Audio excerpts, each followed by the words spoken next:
Hi guys, how you doing? Sean Butler here from the Spurs Talk Show. Hope you're all very, very happy bunnies this evening. 3-0, a comfortable result, if a little bit uninspiring. The first half, once again, being, I don't know, going through the motions. It didn't really feel to me as though anybody was massively up for it, apart from the man who bagged the brace in the end, a well-deserved, brilliant man of the match performance from our guy, Heung-Min's son. A lot of pressure has been on him. A lot of people, myself included, being asking for him to be rested and rotated in Premier League games. I didn't think it was the case tonight. I thought it was the right decision to start him. It was the right decision to keep him in the team against what turned out to be fairly weak opposition, fairly irrelevant competition. And if you had rotated him, rested him, and Danjuma came in and did his thing, then what would that have done to Sonny's confidence? It was the right decision to play him, in my opinion. And look, he put in by far the easiest man of the match performance that I've seen. It was an easy one to call. 2 great goals from distance, and we go through to the 5th round. It was also fantastic to see Danjuma come on. And the takeaway that I would say about his, the first of all, to get a goal in your debut is perfect, even though I don't think it was particularly deliberate. I think it was a bit of a mishit, a scuffed hit, a scuffed shot. But, by hook or by crook, they all count. A goal is a goal. And I think that Tottenham should be relatively pleased with the performance. Generally speaking, 3-0 away against what could have been a bit of a banana skin in the FA Cup.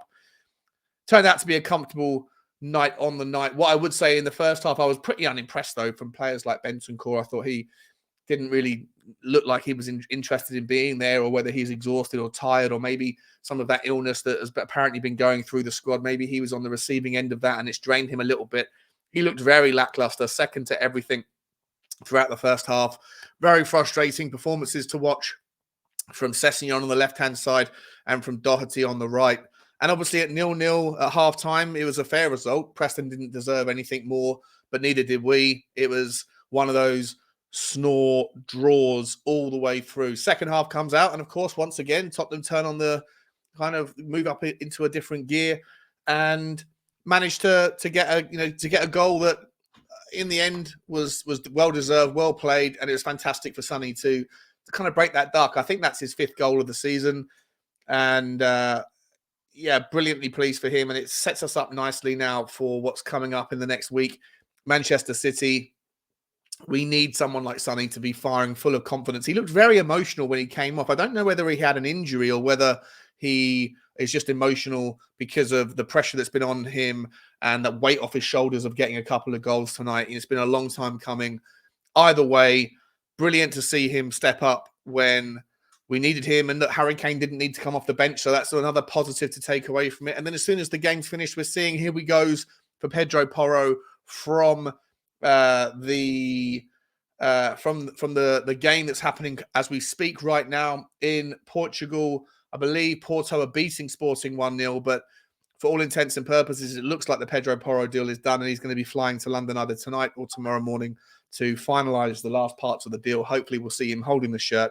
And this is something to be really excited about. Now we can look forward to the Manchester City game in 6 days' time or 7 days' time, where you have hopefully a player that can come straight in Pedro Porro for a disappointing Matt Doherty this evening.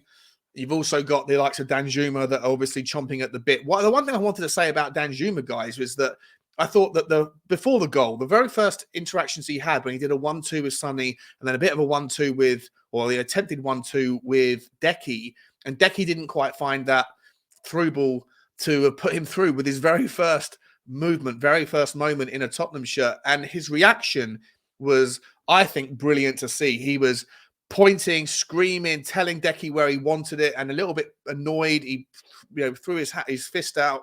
That sort of thing could be taken 2 ways.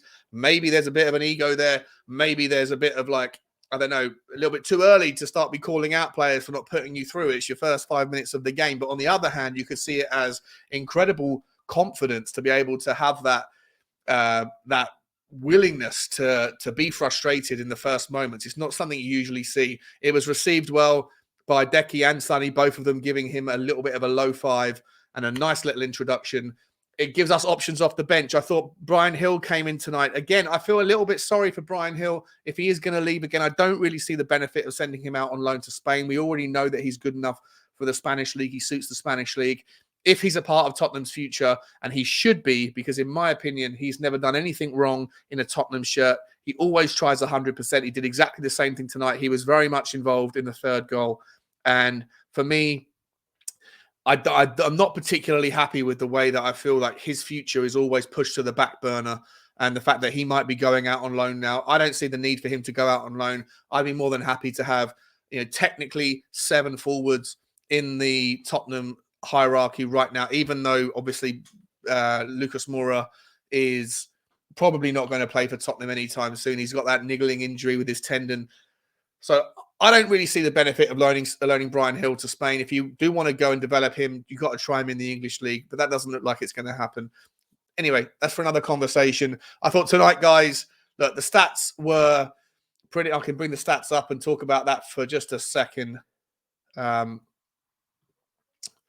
Let's have a look-see. 3-0 on the day.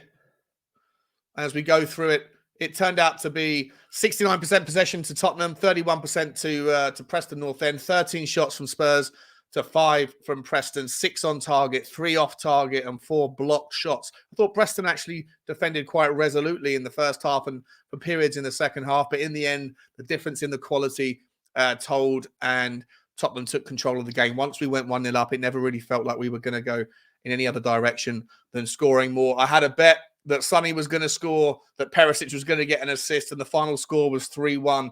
The only thing I missed from winning a lot of money this evening was a Preston goal, and you can barely blame me, I'm sure, for thinking that Preston would have got a chance when you saw that back line of Sanchez, Tanganga, and Longley in the back. To be honest, I thought the 3 of them did pretty well. There wasn't too much for them to need to do. There wasn't any need for excellence from them. Sanchez had a couple of weak moments where he got a little bit lucky and slipped a couple of times. But apart from that, it was pretty comfortable, I think, guys. And as we look through it right now, in terms of passes, like we dominated the possession. You're going to dominate the passes. The pass accuracy was pretty strong as well at 87%. It's pretty poor performance from Preston. You would have thought they would have put up a bit more of a fight, a bit more go for it kind of attitude than they ended up doing in a cold, miserable, and rainy night in Preston. Big up to all the Spurs fans that made that long journey up to the northeast, or the northwest, I should say. A long journey home for them, but Tottenham put in a decent performance in this, at least in the second half, come away 3-0. And look, we're in the hat for the next round. There's another game that's on right now, but I'm looking forward to turning over and watching. I'm going to leave it there. I'm going to say, look, it wasn't particularly brilliant. It wasn't something to be particularly excited about, apart from Sonny has got his confidence back. Let's hope that we've seen this before, though. He did it against Leicester, got the 3 goals in the hat-trick in that 25, 28-minute period against Leicester. We thought that was going to be the resurgence. He didn't then take that opportunity to kick in and go again. Let's hope that he can now take this, especially knowing that Danjuma, who can play on the left, can play in the second striker, can even play as the main number 9, and I think has a lot of access to options for Conte to be considering. It's all quite positive. We're in the hat. Let's see what we get on Sunday in the draw. Maybe, just maybe, this is our year, guys. I'm going to leave it there.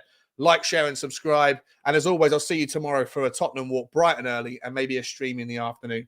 Take care, guys. As always, bye-bye.